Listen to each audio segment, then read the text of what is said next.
아멘. 오늘 우리가 이 로마서 12장 지금 9절부터 읽고 있지만 어, 만약 이제 9절에서 14절까지 말씀만 읽게 되면 그 로마서 그 12장의 전체적인 숲을 보지 못하고 그 나무의 한 가지 정도만 보는 격이 될 것입니다. 좀 먼저 그래서 이 9절에서 14절까지 있는 말씀을 이해하기 위해서 조금 더 넓게 숲을 먼저 보고 이 나무가지를 들여다보도록 하겠습니다. 그 로마서는 크게 두 개의 덩어리로 구분이 되어 있는데요. 그 첫 번째 덩이는 1장에서 11장까지가 한 덩이가 되겠습니다.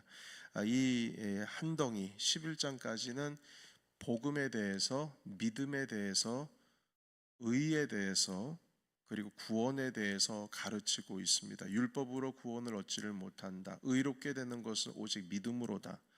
이것을 이제 복음으로 가르치고 있죠. 그래서 이스라엘이 이 복음을 믿지 않는 이상, 결국 예수 그리스도의 십자가 부활의 복음을 믿지 않는 이상, 이스라엘은 그 안에는 구원이 없다 이거죠. 그러나 그럼에도 불구하고 하나님께서는 그래서 유대인들이 복음을 거부함으로 말미암아서 이방인에게 그 의가 전파가 되어질 수 있도록 기회를 열어주셨고, 그리고 이방인들의 충만한 수가 돌아오기까지 이스라엘은 우둔하게 되고, 그러나 결국에는 마지막 때에는 주님께서 이스라엘을 구원하신다.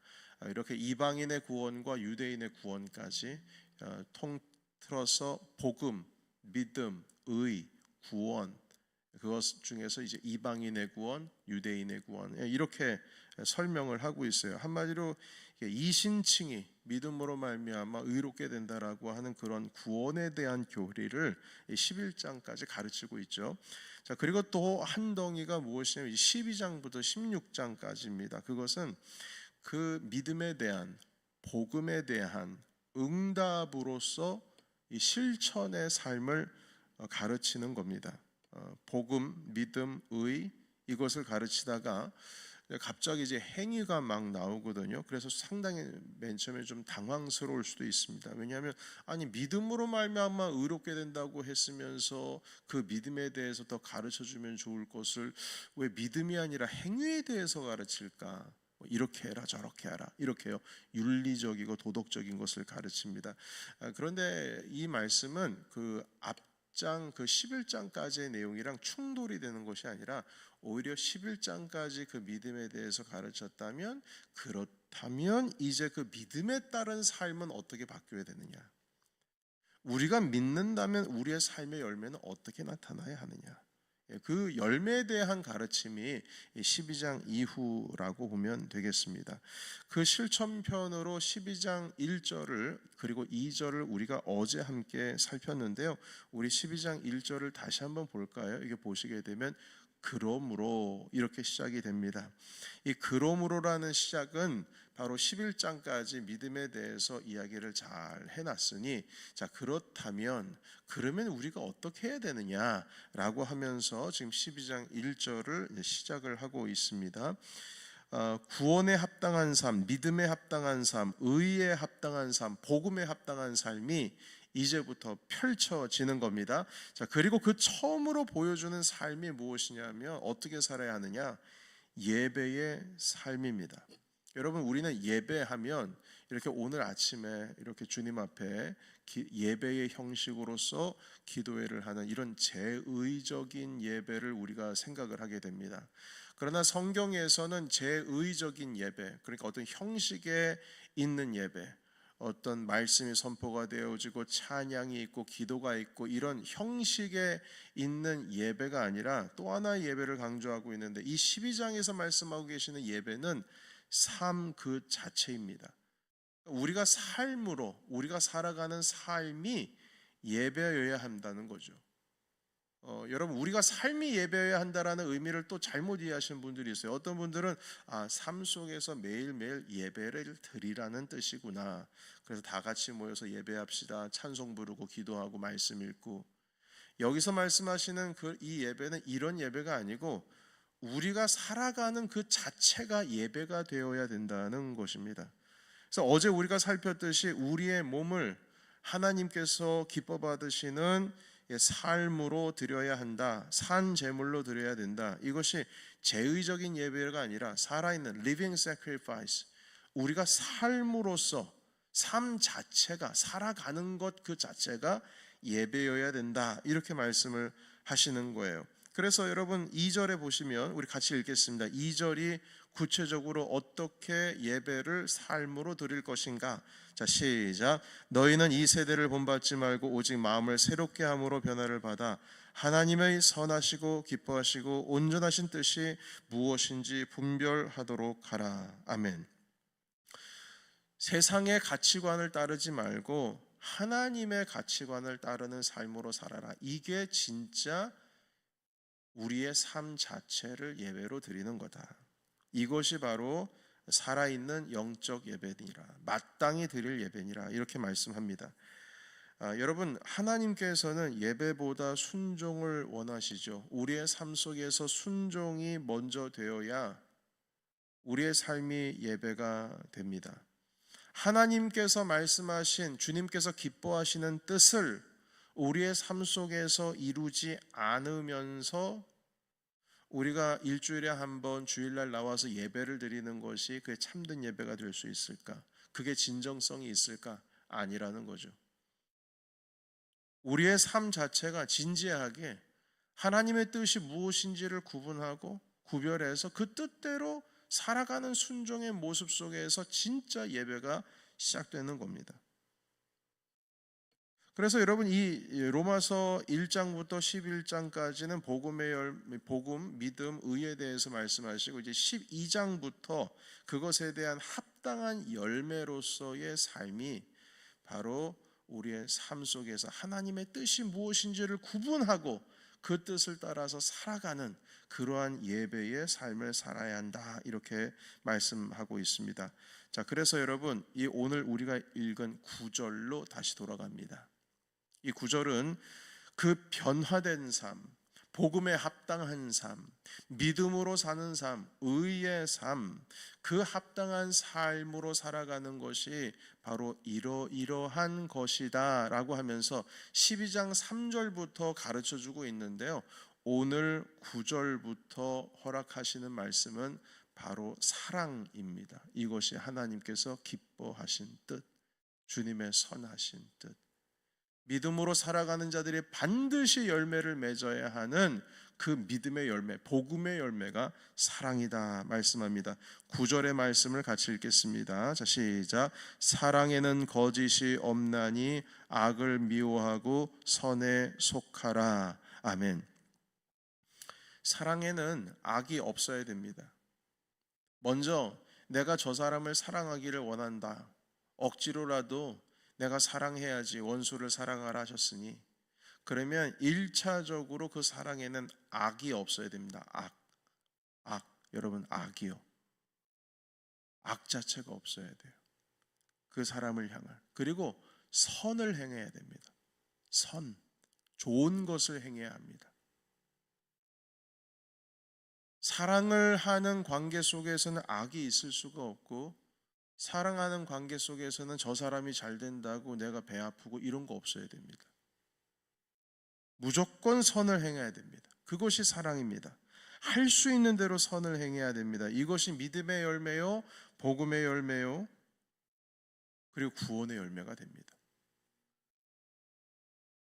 만약에 사랑이 없으면 어떤 형태로든지 내가 그 사람과의 관계 속에서 악이 남아있고 배가 아프고 잘 되는 꼴을 못 보고 막 시기하고 질투하고 그리고 선을 행하는 것이 아니라 어떻게든지 트위스트 하려고 하고, 그건요 믿음의 열매도 아니고 의의 열매도 아니고 구원의 열매가 아닙니다.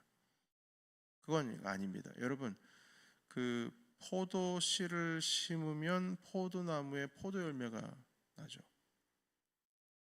감람나무, 올리브나무를 심으면 그 열매가 올리브 열매가 나죠. 믿음을 심으면 믿음에 합당한 열매가 맺는데, 만약에 사랑이 없으면 그 안에서 악이 있고 트위스트된 마음이 있고 막 질투하는 마음이 있고 선을 행하지 않고, 그건 잘못 심은 겁니다. 그건 믿음 심은 게 아니에요. 그건 복음을 심은 것도 아닙니다. 10절 읽겠습니다. 10절 같이 시작. 형제를 사랑하여 서로 우애하고 존경하기를 먼저 하며. 아멘. 존경하기를 먼저 하라고 하십니다. 이것이 하나님께서 기뻐하시는 주님의 뜻입니다. 세상의 가치관으로는 먼저 존경하라는 말 못합니다. 그러나 하나님께서 기뻐하시는 뜻은 먼저 존경하는 거예요. 내가 존경받기를 원하지 먼저 존경하지를 않아요. 그러나 주님께서 뭐라고 하십니까? 사랑받고 하자 하는 자는 먼저 사랑하고, 여기서도 존경을 받고자 하면 먼저 존경하는 겁니다. 먼저. 이것이 믿음의 열매, 의의 열매, 복음의 열매, 구원의 열매입니다. 11절 읽겠습니다. 자, 시작. 부지런하여 게으르지 말고 열심을 품고 주를 섬겨라. 아멘. 여러분, 이 11절에 있는 말씀은 오늘날의 목사, 전도사, 선교사 이런 사람들에게 하는 말씀이 아니고요, 현재 지금 로마에 있는 교회 성도들에게 하시는 말씀이에요. 믿음을 가졌다면, 복음을 가졌다면 주님의 일에 부지런해야 된다는 겁니다. 게으르지 말아야 된다는 것이죠. 주님을 섬기는 데에 열심이 없는 섬김은 없습니다. 여러분, 이렇게 저울질하면서 섬기는 거 없어요. 주님을 섬기는데. 주님을 섬기는데 이 정도 섬기면 충분하지라고 하면서 저울질하는 섬김은 그건 섬김이 아닙니다. 열심히 따라와야 됩니다. 항상 열심히 따라와야 해요. 해도 되고 안 돼도 되고 해도 그만 안 해도 그만 이런 게 아닙니다. 열심을 내는 것이 신앙의 기초입니다. 신앙의 기초예요. 열심을 내는 것이. 그러니까 주님을 섬긴다고 했을 땐 무조건 따라와야 되는 게 열심이에요. 그 열심이 없으면 이건 복음의 열매도 아닙니다. 그냥 시간은 가라, 나는 따라갈 테니, 이게 아니고요, 따라가는 것도 비전에 열심히 따라가는 것이고, 앞에서 끌어가는 사람도 열심히 끌어가는 것, 그것이 진짜 신앙입니다. 여러분, 우리가 부흥회 합시다. 가을 부흥회 시작합니다. 그러면 어떻게 하면 안 나갈까, 이게 아니고요, 기쁨으로써 열심을 내서 예배 자리 가운데 있는 게, 그게 진짜 믿음의 열매요, 복음의 열매요, 구원의 열매라는 거죠. 우리 기적을 경험하는 대행진을 1월 19일부터 100일 동안의 기도 행진과 전도 행진으로 우리 4월 말까지 했지 않습니까? 그러면 이거 해야 되는구나. 근데 그것이 열심을 내서 하나님 아버지 앞에 기도하는 삶, 열심을 내서, 그것이 진짜 믿음의 열매로서, 복음의 열매로서, 구원의 씨앗으로서, 열매로서 맺는 삶이지, 열심이 없으면 결국에는 이게 믿음이 심겨진 게 맞나? 라고 우리가 의심해야 됩니다. 여러분, 11절 읽겠습니다. 11절 우리가 읽었죠. 네. 그래서 여러분, 여기 보시게 되면 적당주의는 복음의 열매가 될 수가 없습니다. 적당주의, 안일주의, 이것도 믿음의 열매가 될 수가 없어요. 복음을 믿고 의의 열매를 맺는 자는 반드시 열심과 부지런함이 있어야 됩니다. 적당주의 있을 수 없죠. 그런데 여러분, 우리는 예수님을 믿고 어느 정도 시간이 지나면 처음에는 뜨거워졌다가, 우리 지난 가을 부흥회 때도 말씀을 드렸죠. 뜨겁지도 않고 차갑지도 않고, 결국 주님을 믿으면서 짜투리 시간 가지고 신앙생활을 하려는 경우가 있습니다. 기도 시간도 짜투리 시간을 가지고 하고요, 봉사도 짜투리 시간, 그러니까 내가 하고 싶은 거 다 하고 짜투리 시간 남겨진 거 그거 조각조각 만들어 가지고 하는 겁니다. 가장 중요하고 소중한 시간을 하나님께 드리는 것이 진짜 신앙생활입니다. 우리가 제자훈련 지금 1기 지금 9주차 지금 진행하고 있는데요, 우리가 한 그 제자 훈련 초반에 어떤 약속을 서로 했냐면 하나님 아버지 앞에 그 하루에 내가 정한 시간을 반드시 그 정한 시간을 정해놓고 그리고 그 시간에 하나님의 말씀을 묵상하고 그리고 기도하자라고 해서 내 24시간 중에 먼저 시간을 떼어 놓는 거예요. 이 시간은 반드시 주님과 교제하는 시간이다. 그리고 나서 나머지 시간을 디자인해야 된다. 이걸 함께 배웠어. 이게 제자들이 해야 할 일이다.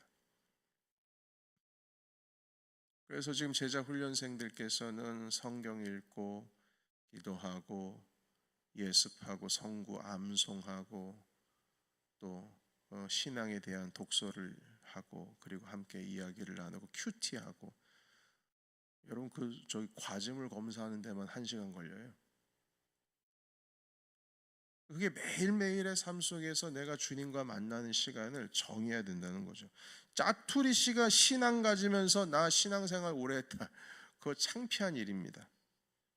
짜투리 신앙 아니에요. 먼저 기도 시간 정하고 먼저 복음 그 말씀을 읽는 시간 정하고 먼저 큐티하는 시간을 다 정하고 나서 나머지 주님과의 약속을 먼저 하고 나머지 시간을 갖는 것이 그것이 참된 믿음의 삶의 결과가 된다는 겁니다.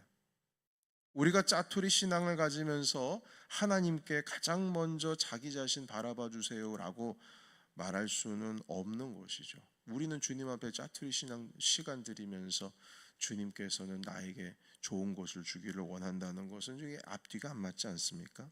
자, 그래서 12절 읽겠습니다. 자, 12절 시작. 소망 중에 즐거워하며 환난 중에 참으며 기도에 항상 힘쓰며. 아멘. 여러분, 그 오늘날 살아가는 현대인들은요, 모든 것이 속전속결이죠. 빨리빨리. 서비스도 빨리빨리. 기다리는 법이 없습니다. 여러분, 과거에는 저 때도 있었습니다. 제가 어릴 때 집에 전화기가 없어가지고 이렇게 제 할머니 댁이었던 것 같은데 전화기가 없어서 이웃집 가가지고 전화하기도 했었거든요.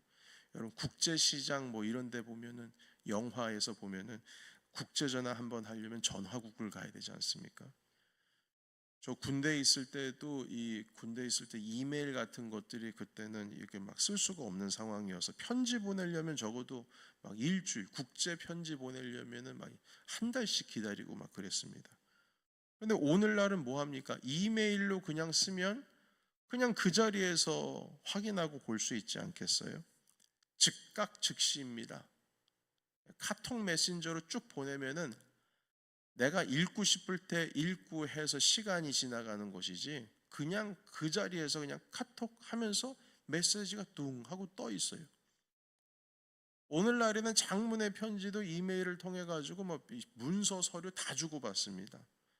여러분, 이런 삶의 환경에서 살다 보니까 우리에게 이 현대인들은 참는 것, 인내하는 것, 기다리는 것 이런 걸 잘 모릅니다. 그러나 우리 하나님께서는 우리를 훈련시키고 단련시키는 방법이 바로 그러한 인내와 그리고 참는 것, 견디는 것을 통해서 우리를 단련시키시고 변화시키십니다. 긴 시간을 통해서 말입니다. 긴 시간을 통해서 과정이 필요하다는 거죠.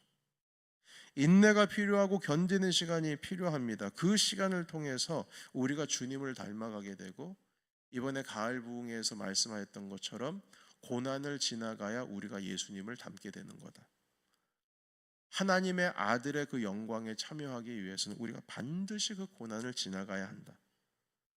우리가 그 고난을 지나가면서 하나님의 성품을 배우게 된다. 이렇게 말씀을 나누었죠. 믿음의 자녀라면, 우리가 의의 열매를 맺고 살아간다면, 정말 내가 믿음의 씨앗이 잘 뿌려져 가지고 30배, 60배, 100배 결실을 맺는다면, 그러면 반드시 환난 가운데 참는 것을 배워야 하고, 환난이 왔을 때 하나님을 원망하고 불평하는 것이 아니라, 여기 12절 보십시오. 항상 기도에 힘쓰며, 항상 기도에 힘쓰며, 기도에 항상 힘쓰는 모습으로 바뀌어진다는 거예요. 그런데 여러분, 이 믿음의 씨앗이 잘못 심겨지면요, 기도하기가 어렵습니다. 여러분, 힘쓰며라는 그 표현을 썼잖아요. 기도에 힘쓰며. 기도에 힘쓴다라는 말은 기도가 쉽다는 거예요, 어렵다는 거예요? 어렵다는 겁니다. 쉬우면은 이런 말도 안 써요. 기도에 힘쓰며, 환난 중에 기도하기가 어려워요.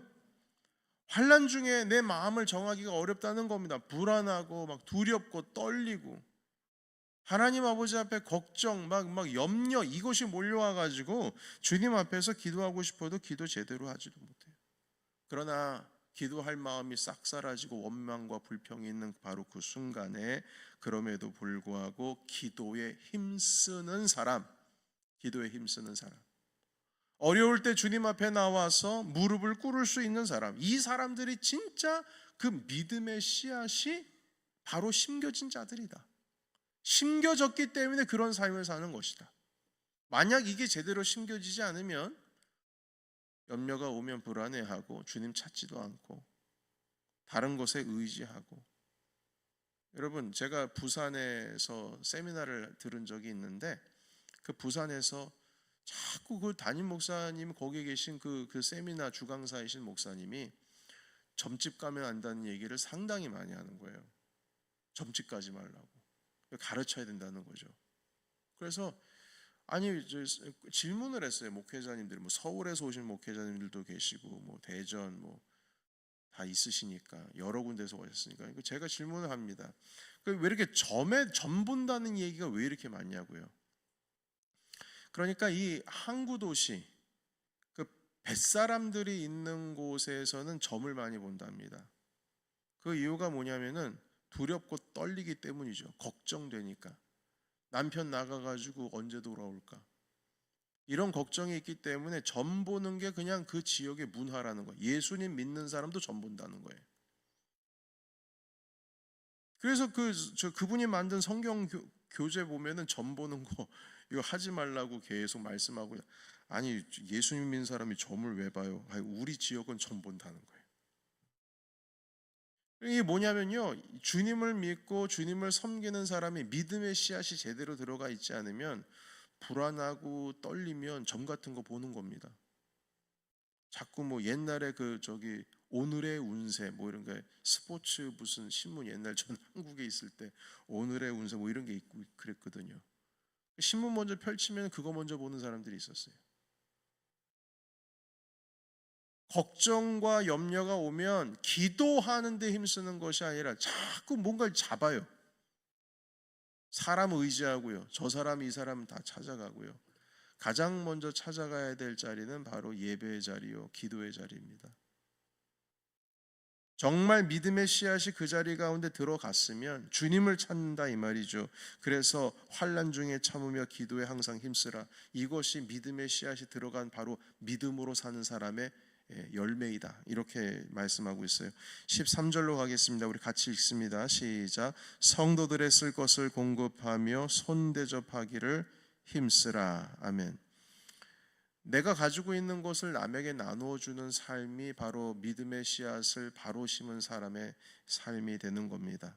복음에 합당한 삶은 반드시 나에게서 흘러나가게 되어 있습니다. 나누어 주고 섬기는 삶으로 나가게 되어 있죠. 마지막으로 14절 읽겠습니다. 자, 시작. 너희를 박해하는 자를 축복하라. 축복하고 저주하지 말라. 박해하는 자를 미워하는 것, 이것이 세상의 가치관입니다. 그러나 박해하는 자를 축복하라고 하십니다. 저주하지 말라고 하세요. 이것이 믿음으로 사는 사람들의 열매가 됩니다. 세상의 가치는 박해하는 자는 무조건 저주해라.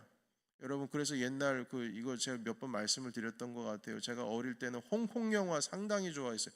무슨 영웅본색 뭐 이런 거, 주윤발 나오는 거, 이런 영화, 뭐 이 성령 나오는 거에 뭐 따거 하면서 형님 뭐 해서, 근데 그 핵심이 뭐냐면은 원수 갚는 거.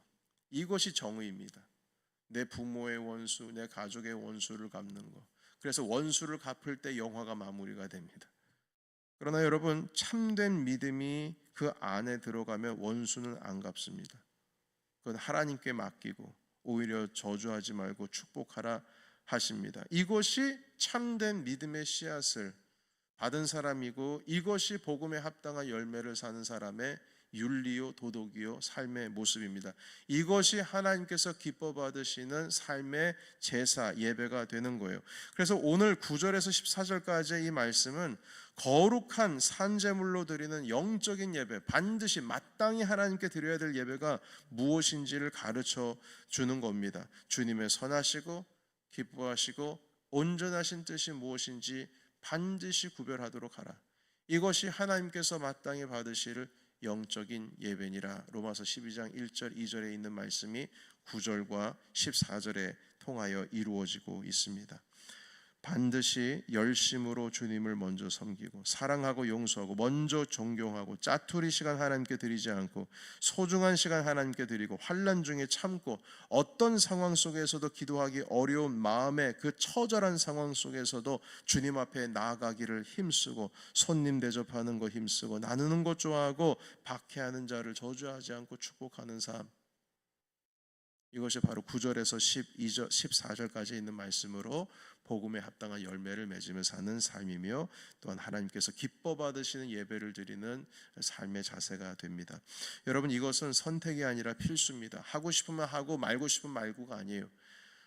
여러분, 이게 포도나무를 심었으면 포도나무의 열매가 맺히듯이 참되게 믿음의 씨앗을 심었으면 이 9절에서부터 14절까지의 열매가 어떻게 된다?